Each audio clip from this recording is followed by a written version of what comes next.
Hello and welcome back to Mildly Successful Gardener. Here in Northwest Ohio, we've gotten a warm snap. It went from roughly 10 degrees in the middle of December, right on track, to now we're pushing about 45. And I thought it would be a great time to come out, clean up the garden. Certain things are looking a little rough.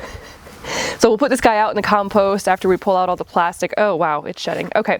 And then we'll go around and clean up some of the things like sedum and echinacea that I left kind of as winter interest, but now I'm kind of like whatever. And the echinacea, see if the birds have gotten all the seeds off of that.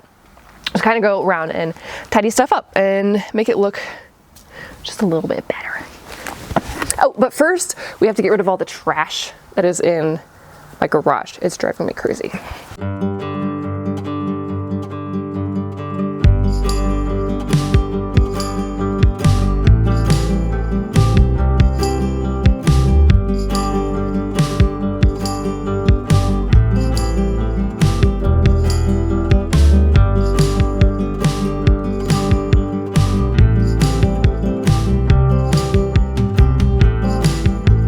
The only reason I'm not keeping these is because I have so many inside. I bought so much stuff from Lowe's last year and kept so many containers that these are just getting in the way.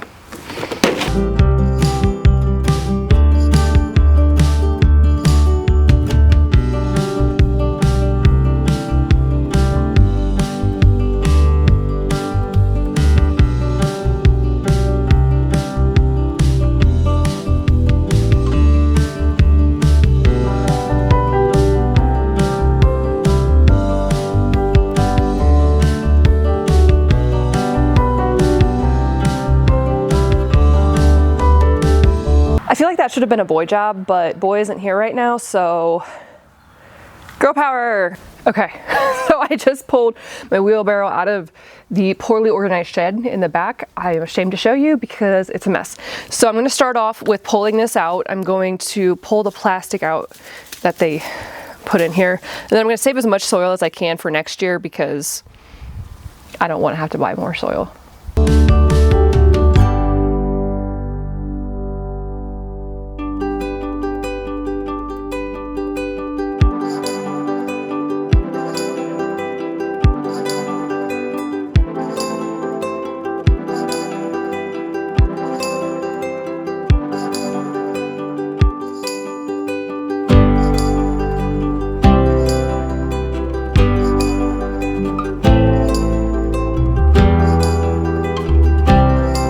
Okay, so it might be 45 degrees out now.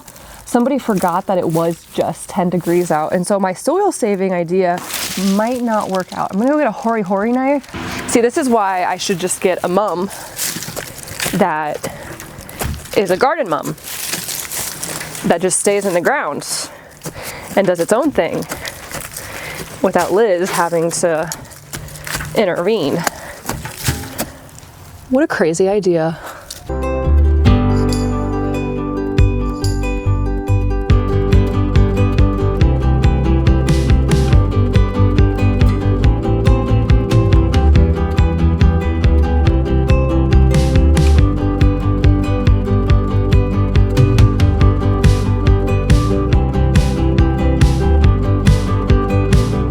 Okay, so this root ball hates me. I'm gonna save as much dirt as I can and I'm just gonna throw out the rest of it because I'm losing my breath and that's not cool. So the first thing I wanna work on is my climbing rose, which I just bought bare root last summer from David Austin. It's a David Austin rose. It is the Generous Gardener, I believe. I'll put a picture up if I can find it. And I've never done roses before. This is all kind of crazy new to me. And so I did a lot of research. I still feel like I don't know enough. But when it comes to pruning, I know you're supposed to do it when it's cold out, which it's not right now, but I feel like this is kind of the cheat code. And you're supposed to start with anything that's diseased or dead. And considering this is so new, I don't really have that. And then you want to go, and since it's a climbing rose, you want to take off the ones that aren't going in the right direction, or the ones that can't be trained to go in the right direction. So I guess that's what I'm going to start with. And I am so nervous. This thing grew amazingly over the couple of months that I've had it. It hurts my heart to cut it, but I know that's what's good for it. And what I need to do it tried to bloom even in the first summer I had it, and I just cut those back because I wanted it to focus on root development. So I'm hoping maybe we'll get 1 or 2 good blooms next year. And I keep talking because I don't want to trim it, but I know I need to. Okay, let's just do it. Okay, this guy's going the wrong way, so he's gone. Ah! This one's coming straight out. You're gone. Like, look at that. Ouchie. Okay, focus. You're going straight up, so you're out.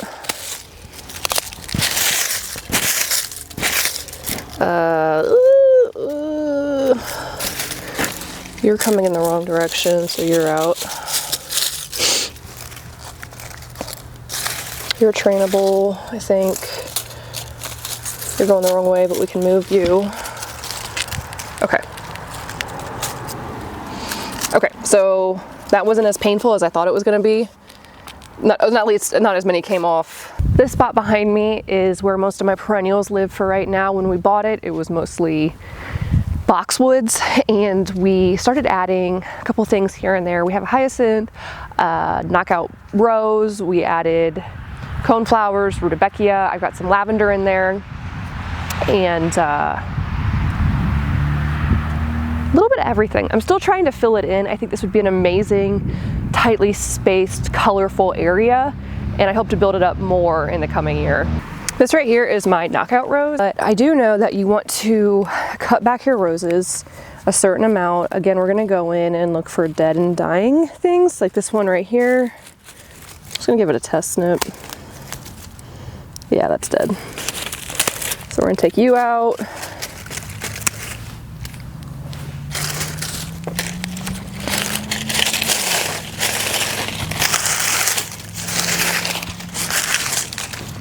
This one's dead.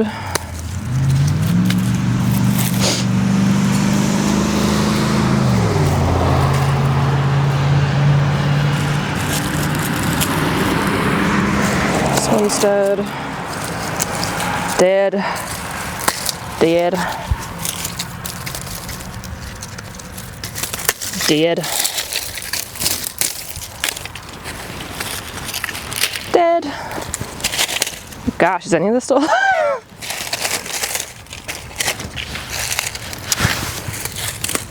Dead. The only thing that gives me solace with roses is that hard prunings are apparently good for them.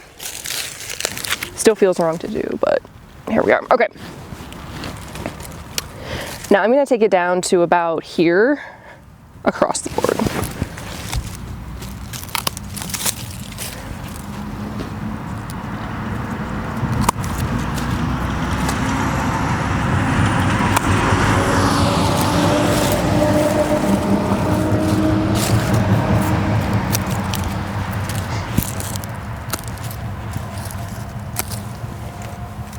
Okay, that probably looks way thinner, but it should hopefully make it healthier. And of course I will fertilize it multiple times, once like in the spring, and then after the first flush again in the summer.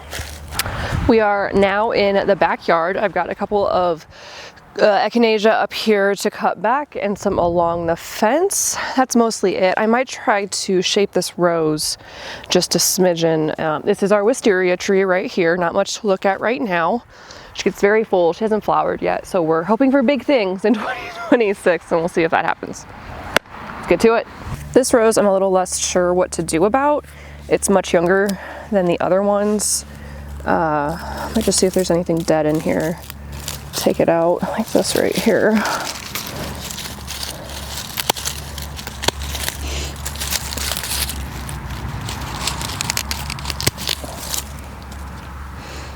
Just take this down a smidgen. And oh, there's a rosebud that didn't happen. Okay, I think we will call that Gucci.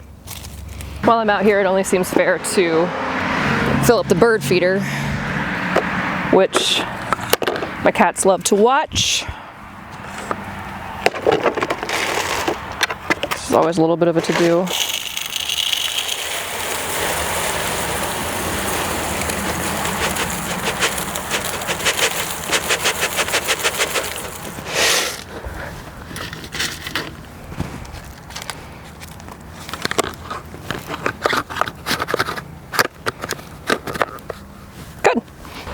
down this fence is where I did most of my flower planting in 2025. It was the most readily available space that didn't feel like I was stealing landscape. Now I'm not afraid to do that and tear up grass, you know?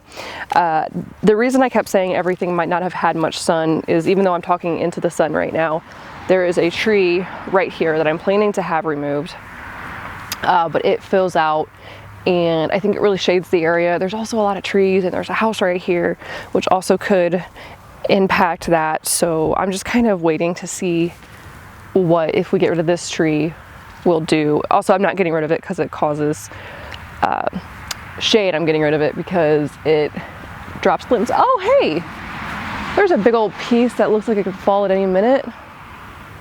Oh boy, oh boy, yay.